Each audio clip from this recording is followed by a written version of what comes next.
Bien amigos, ya nos encontramos con el doctor Ricardo Herrera, destacado laboralista peruano. Bienvenido al programa, doctor. Gracias, doctor Morales. ¿Cómo está? ¿Cuál es la realidad del sector público laboral actualmente? Bueno, laboralmente el sector público tiene una realidad compleja. Tenemos 15 regímenes laborales en el Estado. En el sector salud, por ejemplo, tenemos inclusive una ley por cada profesional. La ley del cirujano médico, cirujano dentista, tecnólogo médico, enfermera. Y tenemos más o menos en cerca de 90 entidades públicas, cerca de 112 escalas remunerativas, más o menos 198 conceptos remunerativos y no remunerativos regulados por 400 normas. Tenemos una situación de complejidad laboral que hace que el trabajador público tenga en promedio en su boleta de pago todos los meses cerca de 20 conceptos, entre remunerativos y no remunerativos.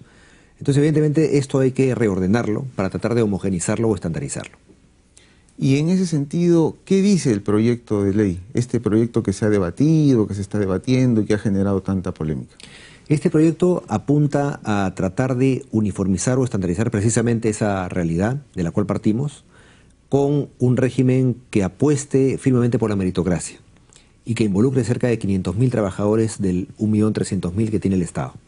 Todo lo que es ministerios, gobiernos regionales, municipalidades, organismos constitucionalmente autónomos, organismos reguladores, en el propósito de tratar de establecer una carrera civil que suponga pues ir ascendiendo en posiciones en el Estado con mejores remuneraciones cada vez en perspectiva de la meritocracia, ¿no? O sea, quien rinde bien tendrá posibilidades de desarrollar la carrera.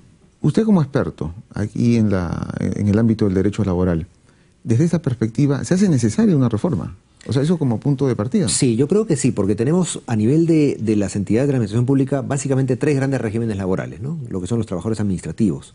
El público, o 276, el privado, o 728, y el régimen CAS, Contratación Administrativa de Servicios.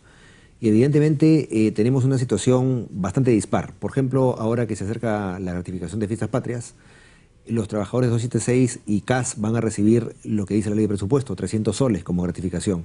Sin embargo, un 728 va a recibir sueldo completo.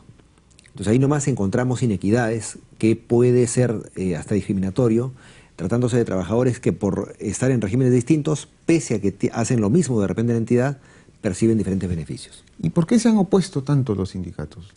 Yo creo que básicamente por una falta de difusión oportuna y bastante intensa del proyecto, en otras palabras por desconocimiento, y fundamentalmente porque hay algunos aspectos que evidentemente generan suspicacia, ¿no? Por ejemplo, el tema de las evaluaciones, que dada la experiencia todavía reciente de los años 90, que se usaron en las entidades públicas muchas veces con connotación política para retirar trabajadores y dejar espacio para los trabajadores afines al partido de gobierno, evidentemente temen que las evaluaciones en manos de sus propias instituciones puedan manejarse políticamente.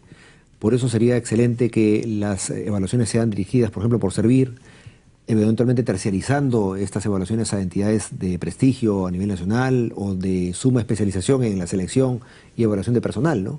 Universidades como Católica, UNI, San Marcos, o Headhunters o empresas de selección de recursos humanos que evidentemente tendrían mucha más especialización para desarrollar esta labor. Pero lo que sí queda, en el ámbito regional, ¿cómo estamos? O sea, nuestro servicio público está, como usted ha dicho, en relación a los regímenes laborales muy atomizado, y también hay algo que siempre se ha cuestionado. Desde que se puso algún grupo de trabajadores del sector público en el régimen laboral privado, eso también es como una ficción, porque esa ley, la ley de productividad y competitividad laboral, está diseñada para el sector privado, ¿no? Para las empresas, para los obreros, pero no para los servidores públicos. Claro, inclusive hay prácticas públicas con regímenes laborales privados, ¿no? Por ejemplo, un trabajador de régimen laboral privado 728, a veces en entidades públicas es sometido a un proceso administrativo disciplinario con una comisión especial de procesos administrativos, lo cual es una práctica más bien propia del régimen público, 276, ¿no? O, por ejemplo, se nombra con resolución administrativa a un trabajador 728 y se entiende que desde que es nombrado está en la función y también tiene que emitir una resolución para aceptar su renuncia. Mientras no se emita la resolución, no se acepta la renuncia. Entonces, evidentemente, tenemos una distorsión. Una distorsión, ¿no? Jurídica, ¿no? Y por eso es importante un nuevo régimen en el cual se maneje todo con criterio público, fundamentalmente, ¿no? El servicio civil apunta justamente a eso. Y también, por supuesto, a que hay una carrera administrativa, porque lo que tenemos hoy día es que los trabajadores de 276 no reciben aumentos de sueldos desde el año 92. La última ley de presupuesto de ese año fue la que le dio el aumento que ya hace buen tiempo han dejado de percibir. Entonces, evidentemente, tenemos un escenario en el cual no hay estímulos, no hay fomento para el trabajador público en el sentido de que se esfuerce en perspectiva de hacer carrera, ir ascendiendo y sobre todo ir mejorando su remuneración. Y hay un aspecto importante, esto no va a ser de un momento a otro, ¿no? Es un proceso, ¿no? Se está estableciendo que poco a poco se vayan incorporando este nuevo régimen de servicio civil, entidades y trabajadores. Correcto. Lo que dice la ley es que en buena cuenta el trabajador va a ingresar por decisión propia al nuevo régimen en la medida que su institución se inserte en el nuevo régimen. La institución tiene que pedir a servir su incorporación al nuevo régimen y evidentemente el nuevo régimen tiene 7 años para ser implementado a nivel nacional, según lo que dice la ley, y esto supone que el trabajador va a tener que optar. Para que opte, evidentemente el nuevo régimen tiene que ser atractivo.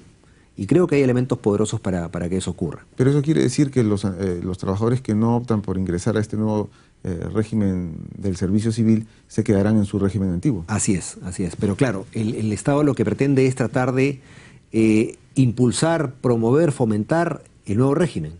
Entonces, si yo me quedo en el actual régimen, 728 o 776, seguramente no ascenderé nunca más y tampoco tendré aumento de sueldo. Ingresar al nuevo régimen supone cierto riesgo, que es que yo voy a ser evaluado todos los años y si desapruebo 2 evaluaciones anuales consecutivas, puedo ser despedido, puedo ser desvinculado del Estado por bajo rendimiento. Entonces, es por eso decía un reto para el trabajador en el sentido de que si yo me considero capaz en 728 o 276 y quiero mejorar mi sueldo y hacer carrera en el Estado, tengo que pasar a ese régimen sometiéndome a las evaluaciones anuales. Entonces, esperemos pues que de todas maneras haya un cambio importante en el accionar del Estado a través de sus trabajadores públicos, ¿no? Sin duda, y yo creo que el rendimiento debe comenzar a elevarse y con eso la satisfacción de la ciudadanía con una ley que en efecto promueva la meritocracia. Ojalá que esto sea así. Sí, porque hay que recordar que los servidores públicos estamos justamente para servir a los ciudadanos, ¿no? Así es, fundamentalmente. Doctor Herrera, muchas gracias por haber concurrido a esta importante entrevista. Por nada, doctor Morales. Gracias a usted por la invitación. Bien, amigos, y nosotros pasamos al resumen de las opiniones de nuestros invitados. No está incluida la estabilidad y la predictibilidad, que son base de toda carrera administrativa pública. No está incluido el derecho a la negociación colectiva, que es un derecho fundamental de la libertad sindical. Este proyecto apunta a homogeneizar un régimen que apuesta por la meritocracia. Es importante que exista una carrera pública, una carrera administrativa. Posiciones que debieran acercarse en vista de que ambas buscan lograr el profesionalismo, pero también la protección a una verdadera carrera pública. Llegamos al final, no sin antes recordarle que cualquier comentario o sugerencia que tengan para este espacio, para este subprograma, la pueden hacer llegar como siempre a nuestras cuentas en redes sociales. Continúen en sintonía aquí en TV Perú, mucho más que ver.